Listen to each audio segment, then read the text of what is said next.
नमस्कार। आज हम बात करेंगे रविंद्रनाथ टैगोर की एक ऐसी कहानी की जो दिल में उतर जाती है। नाम है छुट्टी। ये कहानी सिर्फ बचपन के बारे में नहीं है, बल्कि घर की यादों और अपनेपन की एक बहुत ही गहरी यात्रा पर ले जाती है। कहानी का नाम है छुट्टी, लेकिन ये वो छुट्टी नहीं है जिसका हम स्कूल या काम से इंतजार करते हैं। नहीं, ये उससे कहीं ज्यादा गहरी और सच कहूं तो दिल को झकझोर देने वाली है। ये कहानी एक ऐसी छुट्टी की है जो जिंदगी से ही मिलती है। चलिए इस सफर की शुरुआत करते हैं। तो कहानी का पहला हिस्सा हमें ले चलता है एक गांव में, जहां हमारी मुलाकात होती है कहानी के हीरो, या यूं कहें कि एक शरारती हीरो फटिक चक्रवर्ती से। फटिक 14 साल का एक लड़का, गांव के लड़कों की टोली का सरदार है वो। आंखों में शरारत, दिल में बेफिक्री, और उसकी पूरी दुनिया बसती है गांव की गलियों, नदी और अपने दोस्तों के बीच। अब फटिक की कहानी में एक और जरूरी किरदार है, उसका छोटा भाई माखन। और ये दोनों भाई जमीन आसमान का फर्क रखते हैं। एक तरफ फटिक जो शैतानियों का सरगना है, और दूसरी तरफ माखन जो एकदम शांत और अपनी माँ का लाडला है। और बस यहीं से टकराव की शुरुआत होती है। तो होता यूं है कि एक दिन नदी के किनारे फटिक और उसके दोस्त एक बड़े से लकड़ी के लट्ठे को लुढ़काने का खेल सोच रहे होते हैं। तभी माखन वहां आकर उस लट्ठे पर बैठ जाता है। फटिक के लाख कहने पर भी वो नहीं उठता। बस फटिक को गुस्सा आ जाता है और वो अपने दोस्तों से कहता है, माखन के साथ ही लट्ठे को लुढ़का दो। माखन गिर जाता है, रोता पीटता घर पहुंचता है और माँ से सारी शिकायत कर देता है। और ठीक उसी पल जब फटिक घर पहुंचता है और माँ उस पर बरस रही होती है, कहानी में एक बड़ा मोड़ आता है। सालों बाद कलकत्ता से उसके मामा बिशंभर बाबू घर आते हैं। फटिक की माँ अपने बेटे की शरारतों से इतनी तंग आ चुकी होती हैं कि वो मामा से शिकायत करने लगती हैं। ये सुनकर बिशंभर बाबू एक प्रस्ताव रखते हैं कि वो फटिक को अपने साथ कलकत्ता ले जाएंगे, वहीं उसकी पढ़ाई लिखाई करवाएंगे। अब फटिक के लिए तो ये किसी सपने के सच होने जैसा था। गांव की डांट फटकार से आजादी का टिकट, उसे लगा वाह, जिंदगी से एक लंबी छुट्टी मिल गई है। तो अब कहानी का दूसरा हिस्सा शुरू होता है।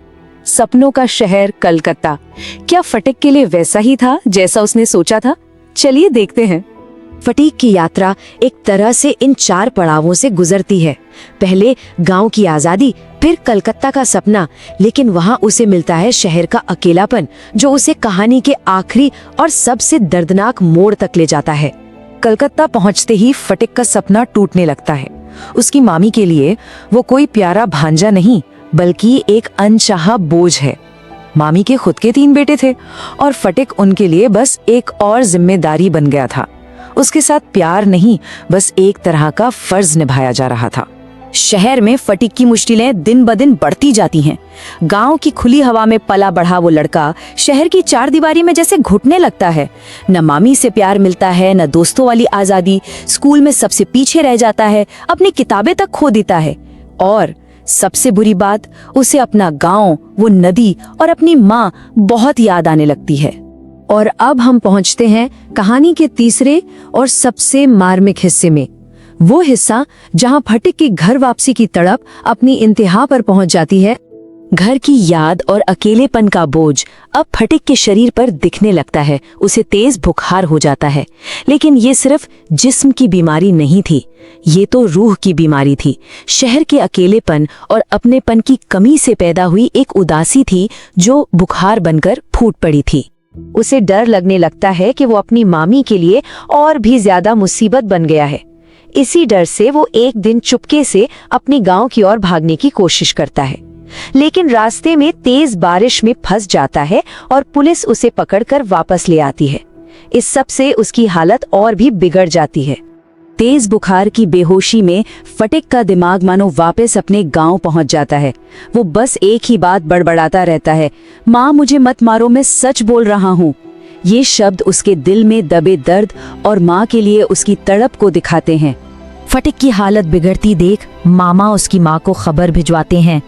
जब माँ पहुंचती है और रोते हुए फटिक को पुकारती है, तो वो बड़ी मुश्किल से अपनी आंखें खोलता है और कहानी के वो सबसे दिल दहला देने वाले शब्द कहता है, माँ अब मेरी छुट्टियां आ गई हैं, मैं घर जा रहा हूँ। तो अब समझ आता है कि इस कहानी के शीर्षक का असली मतलब क्या है। ये छुट्टी स्कूल से नहीं बल्कि जिंदगी के सारे बंधनों, सारे दुखों और सारे दर्द से आजादी थी। ये कहानी हमें बताती है कि घर सिर्फ दीवारों से नहीं बनता, घर बनता है प्यार और अपनेपन के एहसास से। टैगोर ने इस कहानी में किशोरावस्था यानी टीनएज की उस नाजुक उम्र को बहुत खूबसूरती से दिखाया है, जब कोई इंसान ना तो पूरी तरह बच्चा होता है और ना ही बड़ा।